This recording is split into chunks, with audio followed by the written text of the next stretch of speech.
Hello friends, welcome back in our YouTube channel. तो आज के सेशन में हम लोग जो है फंक्शन कीज के बारे में जानेंगे। तो हमारे कीबोर्ड में कुल 12 फंक्शन कीज होते हैं और एक स्टैंडर्ड कीबोर्ड में कुल 104 कीज होते हैं। ठीक है, तो F1 से लेकर के F12 तक हमारे जो है फंक्शन कीज होते हैं। तो आज इनके बारे में हम जानेंगे कि इनका वर्क क्या होता है और ठीक है, जो भी ये काम करते हैं शॉर्टकट कीज के रूप में जो है आज हम इनको जानेंगे। ठीक है, F1 क्या होता है, सबसे पहले F1 को जानेंगे।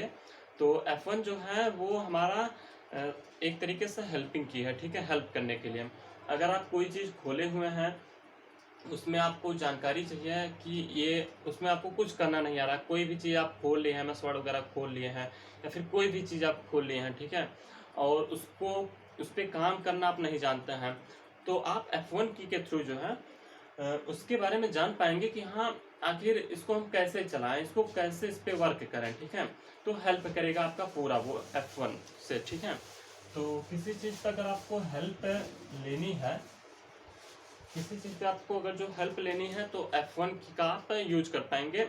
तो फिर जो है वहाँ से आपको हेल्प मिल जाएगी पूरा का पूरा। ठीक है, F2 आपको देखना है। तो F2 की क्या करता है कि अगर जो आपको किसी चीज़ को रीनेम करना है, रीनेम मतलब जो है आप कोई चीज़ सेव किए हुए हैं, कोई फाइल फोल्डर या फिर कोई भी डॉक्यूमेंट वगैरह जो भी कुछ आप सेव किए हैं उसको आपको रिमूव करना है। ठीक है, सॉरी, रीनेम करना है। तो रीनेम करने के लिए नहीं, उसको फिर से आप अलग नाम देना चाहते हैं। मान लीजिए हमने सेव किया एक फोल्डर आदर्श के नाम से, उसको फिर हम जो है हरिओम के नाम से सेव करना चाहते हैं। ठीक है, तो एक बार तो सेव कर चुके हैं हम आदर्श से, उसको हरिओम में कन्वर्ट करना है। तो आपको जो है F2 की के थ्रू जो है सेलेक्ट करके आप उसको रीनेम कर सकते हैं। ठीक है, रीनेम करने के लिए F2 की है, तो आप रीनेम कर पाएंगे F2 की के थ्रू। नेक्स्ट है हमारा F3 की। ठीक है, तो F3 की आप F3 की से क्या सर्च करते हैं, तो सर्चिंग, अगर जो आप किसी चीज़ को सर्च करना चाहते हैं तो सर्च करने के लिए आप जो है F3 की का यूज करेंगे सर्चिंग के लिए। ओके, तो सर्चिंग होता है F3 की के थ्रू। नेक्स्ट है अपना F4 की।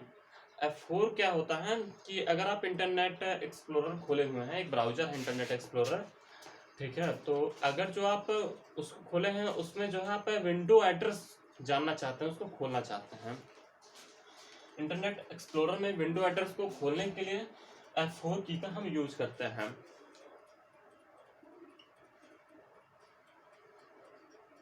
यह इंटरनेट एक्सप्लोरर में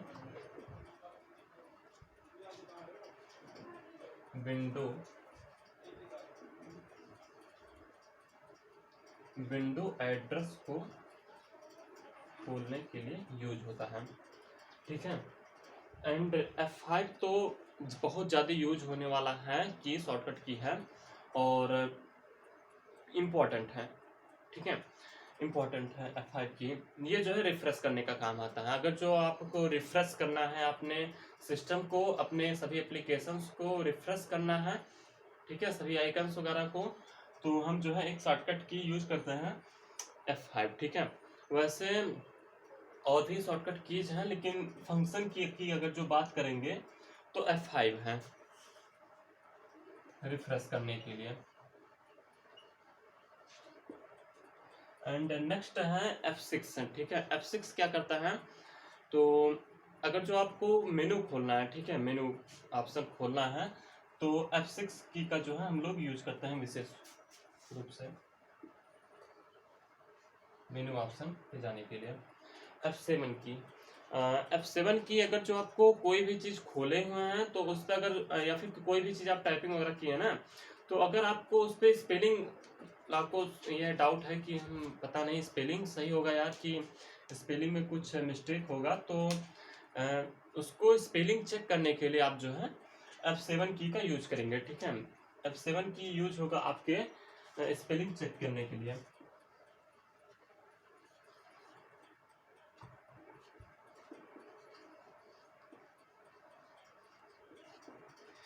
F8 जो है, अगर 8 इस तरीके से बना हुआ है ना, अगर आप वही इस तरह से कर दें और इस तरह से करने के बाद में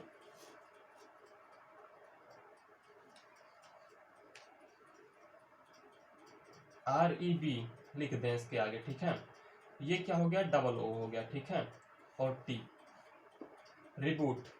आपको अपने सिस्टम को रिबूट करना है तो आप शॉर्टकट की यूज करेंगे F8।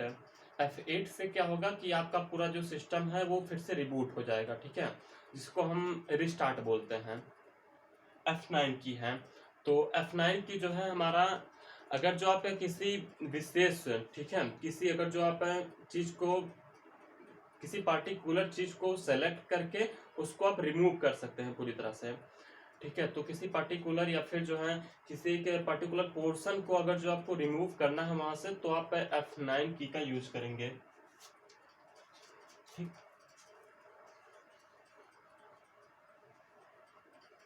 रिमूव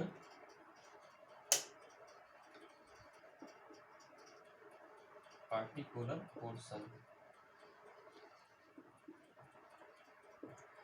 F10, तो F10 की, F9 के बाद F10 आएगा। तो अगर जो आपको किसी चीज को खोले हुए हैं, या फिर आपको, जिसे आप माउस जानते होंगे, माउस जो है, माउस में 3 बटन होते हैं, ठीक है, लेफ्ट राइट और बीच में एक होता है, तो स्क्रॉल बटन उसको बोलते हैं। तो अगर आप जो है राइट क्लिक माउस से करते हैं, सबको पता है किसी चीज को ओपन करने के लिए, अगर बाय द वे आपका माउस खराब हो जाता है या फिर माउस ना हो और आपको किसी चीज को ओपन करना हो, किसी फाइल को, तो आप क्या करेंगे, उसको ओपन करने के लिए हम देखो टैब का यूज कर सकते हैं। टैब बटन से आप जो है सभी आइकन्स वगैरह पे आप जा सकते हैं बहुत आसानी से, ठीक है। टैब और जो वो होते हैं चार बटन होते हैं हमारे, जो है जो डायरेक्शन को दिखाते हैं ना, 4 बटन होते हैं, वो अप डाउन लेफ्ट राइट जो है, ये डायरेक्शन को दिखाते हैं, 4 बटन होते हैं, ठीक है। तो इनसे आप जो है टैब और इन चारों बटन की यूज से जो है आप किसी भी जगह पे जा सकते हैं बिना माउस के, ठीक है। और वहां पर राइट क्लिक करके, राइट क्लिक कैसे करेंगे, F10 की का यूज करके जो है आप राइट क्लिक कर सकेंगे, ठीक है। तो F10, आपका अगर जो माउस नहीं है तो राइट क्लिक करना है कीबोर्ड से, तो कीबोर्ड जो है एक सुविधा प्रदान करता है F10 की के थ्रू राइट क्लिक करने के लिए, ओके। तो विशेष तौर पे ये जो है राइट क्लिक करने के यूज में लेते हैं हम F10 की को। F11 की आता है, तो अगर आपको मैक्सिमाइज करना है किसी भी चीज को, मतलब अगर आप कोई भी डॉक्यूमेंट है, कोई भी चीज खोले हुए हैं, किसी भी एप्लीकेशन पे आप वर्क कर रहे हैं, उसको मिनिमाइज है बाय द वे, तो उसको मैक्सिमाइज करना चाहते हैं, या फिर मैक्सिमाइज है उसको मिनिमाइज करना चाहते हैं, तो फंक्शन की F11 है जो कि आपको मैक्सिमाइज या मिनिमाइज करने का ऑप्शन देता है, ठीक है। तो F11 से जो है हम मैक्सिमाइज या मिनिमाइज वगैरह कर सकते हैं, ठीक है। एंड F12 है, F12 की क्या करता है कि अगर आप जो है किसी चीज को सेव करना चाहते हैं, ठीक है, अगर आप किसी चीज को सेव करना चाहते हैं तो F12 की का हम यूज कर सकते हैं, ठीक है। लेकिन सेव पहले से हुआ हो, सेव एज करना चाहते हैं, ठीक है। F12 उस स्थिति के लिए है कि पहले से कोई चीज सेव हुई है और उसको जो है हम फिर से उस पर वर्क कर करके, मतलब मान लीजिए हम, ऐसा होता है कि अगर कोई चीज सेव होता है, ठीक है, और फिर से अगर जो उस पर कोई वर्क आप उसको खोल करके उस पर आप और कुछ लिख दिए या फिर और कोई काम उस पर कर दिए, उसको थोड़ा और अपडेट कर दिए, और फिर जो है उसको अगर सेव करना है तो सेव एज का यूज करते हैं हम लोग खास तौर से, ठीक है। सेव एज डिफरेंस भी पूछा जाता है सेव एंड सेव एज में। अगर जो आप शुरुआत में कोई काम कर रहे हैं तो उसको सेव, ठीक है, फाइल पे जाकर के आप उसको सेव करेंगे। एंड अगर आपको वो चीज, कोई चीज सेव हुई है और फिर से उस पे आप काम कर करके फिर से आप जो है उसको नए तरीके से सेव करना चाहते हैं, ठीक है, उस पे वर्क करने के बाद में, पहले सेव है फिर से आप वर्क किए, फिर अब जो है पहले वाली नहीं, अब नया आप जो है, जो नया आप वर्क किए हैं उसको फिर रखना चाहते हैं, उस पर अपडेट करना चाहते हैं, ठीक है, तो सेव एज का हम यूज करेंगे, ठीक है। तो F12 की जो होता है, आप शॉर्टकट की है, आप F12 की का यूज करके डायरेक्ट सेव एज कर सकते हैं, ठीक है।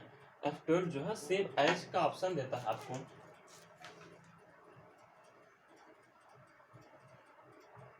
सेव तो आई होप कि आपको सेव एंड सेव एज में जो है डिफरेंस पता चल गया होगा। इंपॉर्टेंट भी है, सेव एंड सेव एज का डिफरेंस पूछा जाता है। तो ये है आपके F1 से F12 तक के शॉर्टकट की, और इनको हम फंक्शन की भी बोलते हैं। और कहीं किसी एग्जाम में आता है कि कितने फंक्शन की होते हैं कीबोर्ड में, तो आप डायरेक्ट बताएंगे कि कुल मिला के जो है 12 फंक्शन कीज होते हैं, ठीक है। तो अगर वीडियो अच्छी लगी हो तो प्लीज़ लाइक कर सकते हैं एंड चैनल को सब्सक्राइब कर सकते हैं, ठीक। अपने दोस्तों के साथ ज़्यादा से ज़्यादा शेयर करेंगे तो वैसे लाइक एंड सब्सक्राइब से हमें बहुत बड़ी मोटिवेशन मिलती है, क्योंकि एक हमको भी वीडियो बनाना है आगे, और भी थोड़ा अपडेट होना है, नया सेटअप को यूज करना है, तो पैसे की ज़रूरत पड़ेगी और भी सारी ज़रूरतें होती हैं। तो आप जो हैं, जो कि पैसे से होती हैं, ठीक है, तो आपका एक लाइक जो है, आपका तो कुछ नहीं जाएगा लेकिन हमारे लिए बहुत बड़ी मदद हो जाएगी, ठीक है। अपने इंडिया से हैं तो ख़ास तौर से अपने इंडियन को सपोर्ट तो कर ही सकते हैं आप लोग, ठीक है। तो इसलिए जो है आप लोग लाइक एंड सब्सक्राइब तो कर सकते हैं आपका, तो इससे आप जो है अपने एक दोस्त का, अपने फ्रेंड का बहुत बड़ी हेल्प कर पाएंगे। तो प्लीज़ लाइक सब्सक्राइब जरूर कर लीजिएगा। मिलते हैं नेक्स्ट वीडियो में, तब तक के लिए bye bye, take care, okay bye.